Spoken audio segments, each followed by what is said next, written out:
Hey folks, so in this video I'm going to look at my benchmark scores from all the CPUs that I've bothered to go back and look at the numbers for. Now a lot of these videos exist on YouTube on my main channel or my secondary channel. This is like a third, fourth, or fifth channel. It's not monetized where the other ones are. But we're dumping a lot of good stuff on this channel, so hopefully y'all will subscribe. Hopefully we'll get this one monetized too and make some money. But let's get into this. So this was just using Cinebench R23. If able to do it, power limits were set to unlimited. Why do I say that? Well, there's Intel and one AMD in this chart.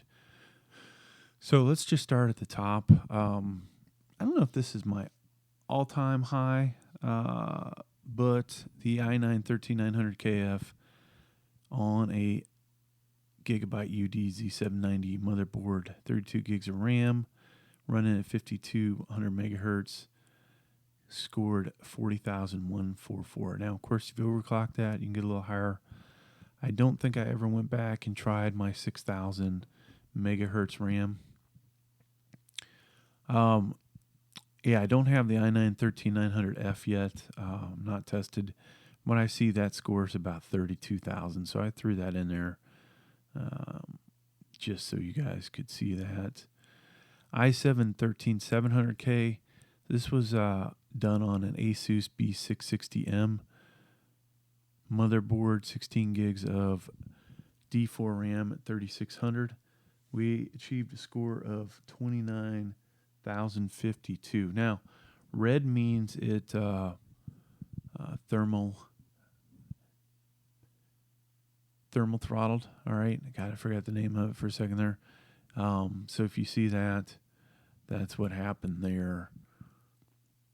So not so spectacular from that aspect. The score could have been higher, most likely. i9-12900KS, which I have. I got rid of the 13700K, but we still have the 12900KS. That lagged just a little bit behind it, 28,214.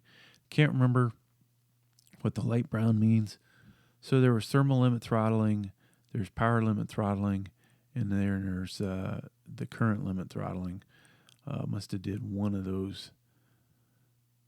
But you can see the numbers. And then i7-13700KF, thermal limit throttled as well. That's on a really good motherboard there. i9-12900KF, we still have that one on that same motherboard, scored 27,073. So the i7-13700K KF, they would appear to be superior to the i9-12900KF.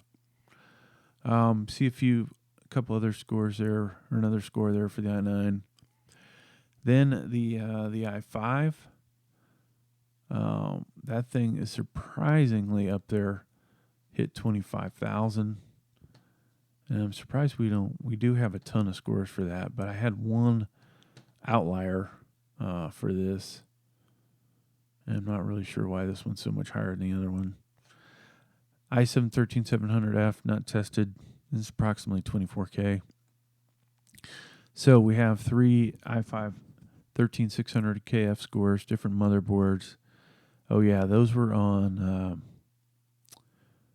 locked motherboards, right? So the score would be a little lower. Now we did have for a while there, we had the i9-12900, ran a few benchmarks with that. You see that score. i5-12600K, couldn't remember which Z690 it was on. You see that score, quite a huge difference between 12th and 13th gen i5. So the i5-13400F, which scored just about what the i5-12600K was at. i7-12700F, you see where it's at. So at least in Cinebench, the i5-13400F is superior. Now, throw in the Ryzen 5 7600 that I did recently on a Gigabyte Gaming X A620M with a Thermal Assassin 120 SE. You see that score. So that actually should be swapped with the i7-12700F. I didn't notice that when I typed it in a little bit ago. And then you see the rest of the scores all the way down to the weak Celeron G6900. Above that's the Pentium G7400. These are CPUs I would say folks don't even bother with. They're just terrible. But yeah, there's also thrown in there the i3-13100F. All right, so I'm going to let this record for a little while on this so you guys can see it.